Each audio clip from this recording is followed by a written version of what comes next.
முதல் வாசகம் திருத்தூதர் பணிகள் நூலிலிருந்து வாசகம். அதிகாரம் 20 இறை வசனங்கள் 17 27 முடிய. பவுல் மிலேத்துவிலிருந்து எபேசுக்கு ஆள் அனுப்பி திருச்சபையின் மூப்பர்களை வரவழைத்தார். அவர்கள் வந்ததும் அவர்களிடம் அவர் கூறியது: நான் ஆசியாவுக்கு வந்து சேர்ந்த நாள் முதல் இந்நாள் வரை எவ்வாறு உங்களிடம் நடந்து கொண்டேன் என்பதை நீங்கள் அறிவீர்கள். யூதர்களுடைய சூழ்ச்சிகளால் எனக்கு ஏற்பட்ட சோதனைகளின் போது மிகுந்த மனத்தாழ்மையோடும் கண்ணீரோடும் ஆண்டவருக்கு பணிபுரிந்தேன். நன்மை பயக்கும் ஒன்றையும் உங்களுக்கு நான் அறிவிக்காமல் விட்டுவிடவில்லை.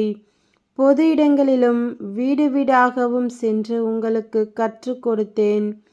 நம் ஆண்டவர் இயேசுவின் மீது நம்பிக்கை கொள்ளுமாறு, மனம் மாறி கடவுளிடம் வந்து சேருமாறு நான் யூதரிடமும் கிரேக்கரிடமும் வற்புறுத்தி கூறினேன். இப்போதும் தூய ஆவியாருக்கு கட்டுப்பட்டு நான் எருசலேமுக்கு செல்கிறேன். அங்கு எனக்கு என்ன நேரிடும் என்பது தெரியாது. சிறை வாழ்வும் இன்னல்களும் எனக்காக காத்திருக்கின்றன என்று தூய ஆவியார் ஒவ்வொரு நகரிலும் என்னை எச்சரித்து வருகிறார். என்னை பொறுத்தவரையில் எனது உயிரை ஒரு பொருட்டாக நான் மதிக்கவில்லை. இறை அருளை பற்றிய நற்செய்திக்கு சான்று பகருமாறு ஆண்டவர் இயேசு எனக்கு கொடுத்த பணியை நிறைவேற்றி என் வாழ்க்கை ஓட்டத்தை முடிப்பதே என் விருப்பம். இதுவரை நான் உங்களிடையே வந்து இறையாட்சியை பற்றி பறைசாற்றினேன்.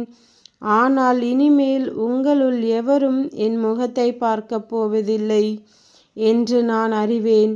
உங்களுள் எவராவது அழிவுக்கும் நான் பொறுப்பாளி அல்ல என்று இன்றும் நான் உங்களிடம் தெரிவித்து கொள்கிறேன். கடவுளின் திட்டம் எதையும் நான் உங்களுக்கு அறிவிக்காமல் விட்டுவிடவில்லை. இது ஆண்டவர் வழங்கும் அருள்வாக்கு. இறைவா, உமக்கு நன்றி. நற்செய்தி வாசகம். புனித யோவான் எழுதிய நற்செய்தியிலிருந்து வாசகம். அதிகாரம் 17 இறை வசனங்கள் 1-11 முடிய. இவ்வாறு பேசியபின் இயேசு வானத்தை அண்ணாந்து பார்த்து வேண்டியது: தந்தையே, நேரம் வந்துவிட்டது. மகன் உம்மை மாட்சிப்படுத்துமாறு நீர் மகனை மாட்சிப்படுத்தும். ஏனெனில் நீர் அவரிடம் ஒப்படைத்தவர்கள் அனைவருக்கும் அவர் நிலைவாழ்வை அருளுமாறு மனிதர் அனைவர் மீதும் அவருக்கு அதிகாரம் அளித்துள்ளீர். உண்மையான ஒரே கடவுளாகிய உம்மையும் நீர் அனுப்பிய இயேசு கிறிஸ்துவையும் அறிவதே நிலைவாழ்வு. நான் செய்யுமாறு நீர் என்னிடம் ஒப்படைத்திருந்த வேலையை செய்து முடித்து நான் உம்மை உலகில் மாட்சிப்படுத்தினேன். தந்தையே, உலகம் தோன்றும் முன்பே நீர் என்னை மாட்சிப்படுத்தியுள்ளீர். இப்போது உம் திருமுன் அதே மாட்சியை எனக்கு தந்தருளும். நீர் இவ்வுலகிலிருந்து தேர்ந்தெடுத்த என்னிடம் ஒப்படைத்த மக்களுக்கு நான் உமது பெயரை வெளிப்படுத்தினேன்.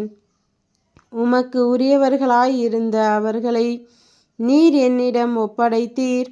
அவர்களும் உம் வார்த்தைகளை கடைபிடித்தார்கள்.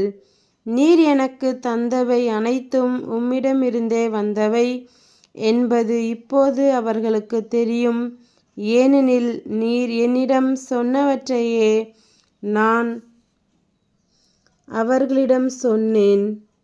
அவர்களும் அதை ஏற்றுக்கொண்டு நான் உம்மிடமிருந்து வந்தேன் என்பதை உண்மையில் அறிந்து கொண்டார்கள்.